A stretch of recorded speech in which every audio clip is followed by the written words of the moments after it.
better help yourself. Help yourself. Come on. Play that, play that. Play that, play that. Play that, play that. This side.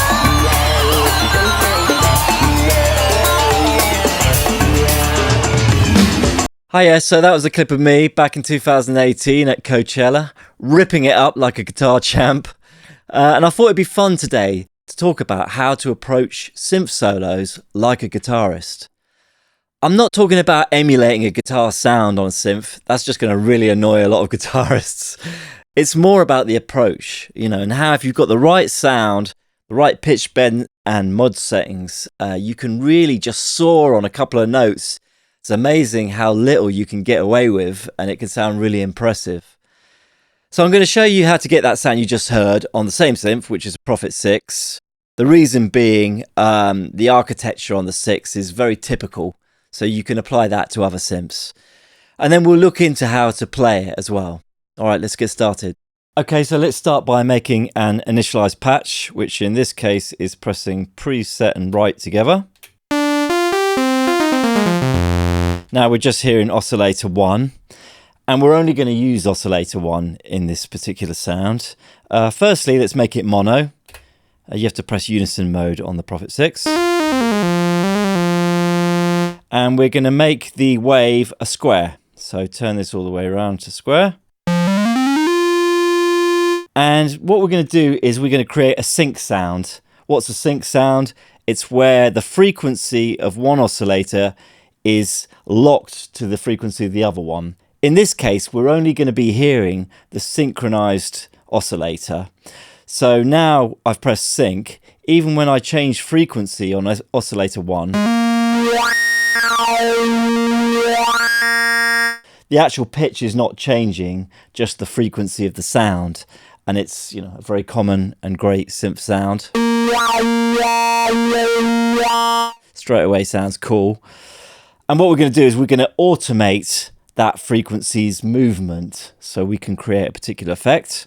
And the way we're going to do that on this one is use the polymod section. We're modulating frequency 1 because it's the frequency of oscillator 1. And we're going to use the filter envelope to modulate that. So turn that all the way up. So now over here, our filter envelope, that's obviously normally controls the shape of the filter. And it's still going to do that, but it's going to have to learn to share, because now it's going to also be automating the movement of this sync sound. So if you set it to attack full fast and decay around, 3 o'clock-ish, sustain all the way back to 0, and release quite far up, 1 or 2 o'clock. And then we're going to make the amplifier envelope release long as well. Now, can you hear what that's doing?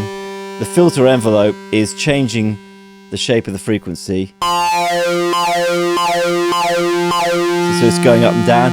And you can just tailor this to your, desires. I'm going to have it set like this so it slowly curves down. And then you can further tailor the sound by just playing with the frequency of oscillator 1. To get the sort of tone you want. The higher the frequency, the more sort of gnarly and sharp it'll sound. Which can be cool, but we're going to have it at a lower frequency. That sounds quite nice there for me. And then, like with the cutoff of the actual filter, that's again to your tastes. You might want to get rid of some of the fizziness.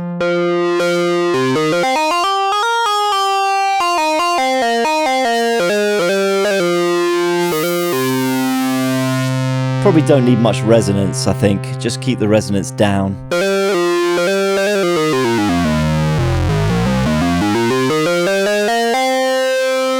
That's starting to sound pretty good. And now let's add some LFO. You can add it on aftertouch on this one, so that's a cool way to do it. But rather than using the oscillator we're actually hearing to be modulated, I'm going to use the carrier, which is oscillator 2. The reason being, if I show you, sounds a bit weird if I've got it on the actual oscillator, but if I put it on the carrier oscillator, it sounds like this, which is more smooth than what I would imagine it or want it to sound like.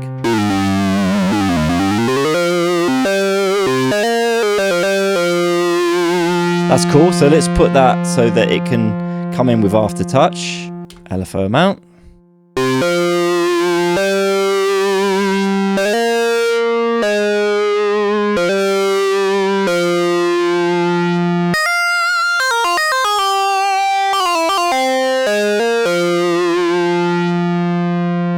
And then it's really just tweaking the filter until you get just the sort of vibe you want. Let's add a little bit of reverb maybe.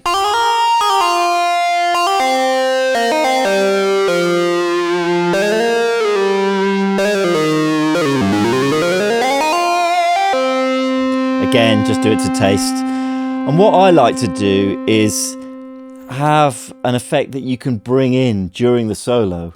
You know, like a guitarist kicking in an effects pedal.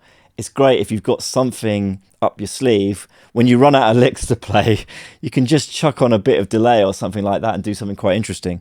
So let's do that. Let's have a delay. That's cool, something like that. And leave the mix of it set to 0. So, you know, I can start dry and then kick in the effects when I want.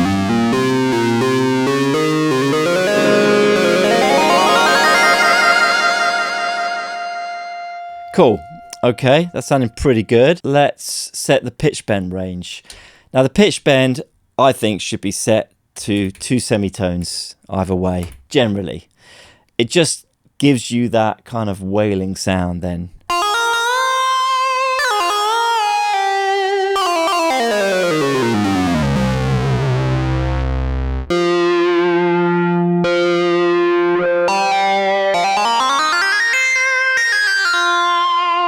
And as I said, you just have to tweak the frequency in the filter until you get just the sound you want.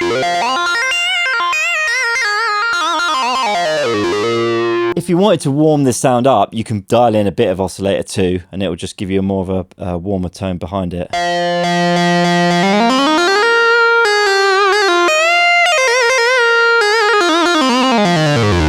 It's probably nice as well to have the keyboard setting on full. What that means is the filter will get brighter as you go up the keyboard, because obviously when you get higher you don't want it to be less exciting, it should be more vibey at the top. So that's brightening up at the top now. By the way, with the release of the amplifier, I have it really long because it's so much more forgiving. And then what you can do is just take it to short when you want to play something funkier. So rather than having to be very accurate, once you put that release long, it's very forgiving. You know, your timing is, you don't hear the little variations. Pull back the release when you want to be a bit more funky.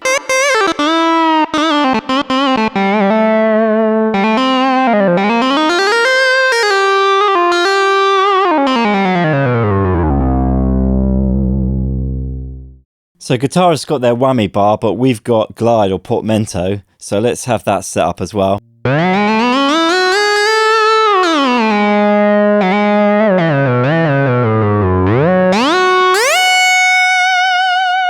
And what I would do is have it off and then kick it in maybe at some point. It's another little tool you've got in your arsenal. These things just help you be able to play this kind of solo without having to play too many licks. You know, you're just concentrating on getting a great sound that soars above everything. And when it does get a bit boring, you can kick in some delay, you can kick in some portamento, you can mess around like that. Another fun thing to do is mess around with the LFO while you're playing.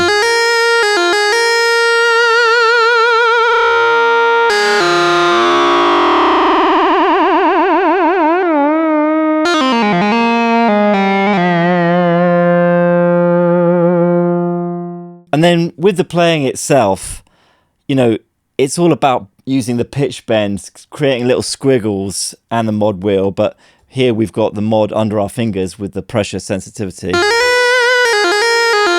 But with the pitch wheel, certain notes sound great, you know, being bent up. Like I've been playing in F minor. Bending the fourth up to a fifth is always going to be good. So in this case, that's a B flat to a C.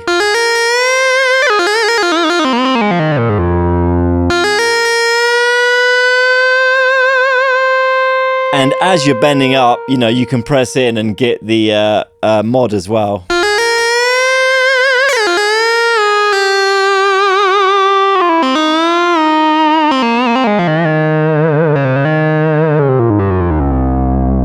Also, a seventh up to the 1 is good. So that'd be an E flat up to an F.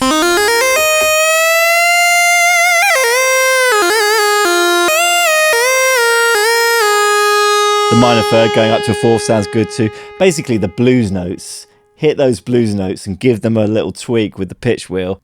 So I've gone back to just oscillator 1 there because I prefer the gnarliness of it.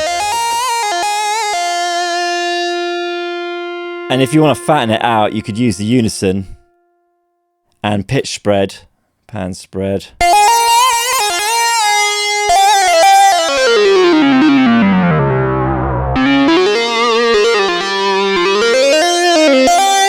I don't like it to get too chorusy myself because I think that sounds a bit dated.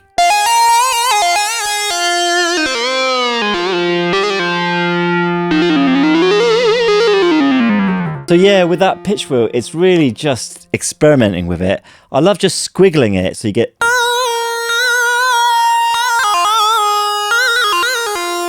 When you're doing a run, you can just push the pitch wheel up and let it go immediately, and it will give you this little squiggle like that.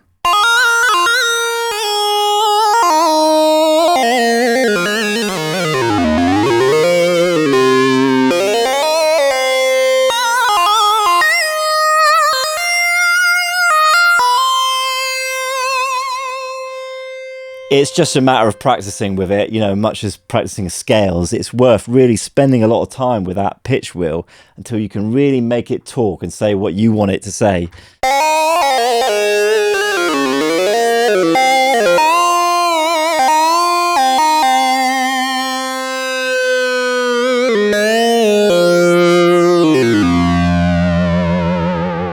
Just try and make it talk, make it sing. Another cool one is just playing two notes, like say the fifth and the dominant seventh. And then maybe if you change the frequency of the oscillator.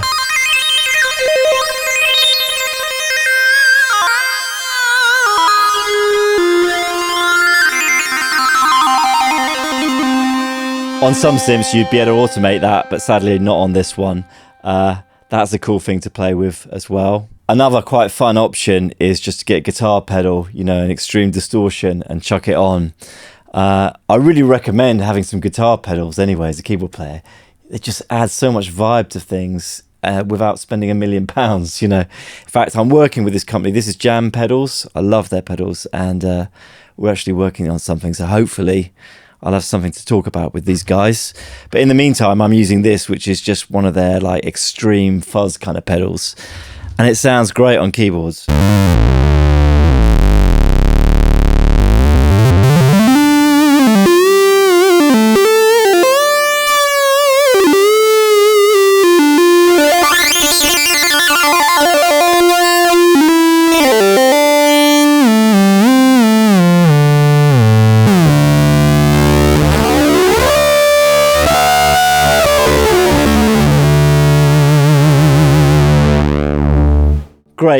Great fun, and not just for lead stuff, but just for getting some very gnarly kind of sounds.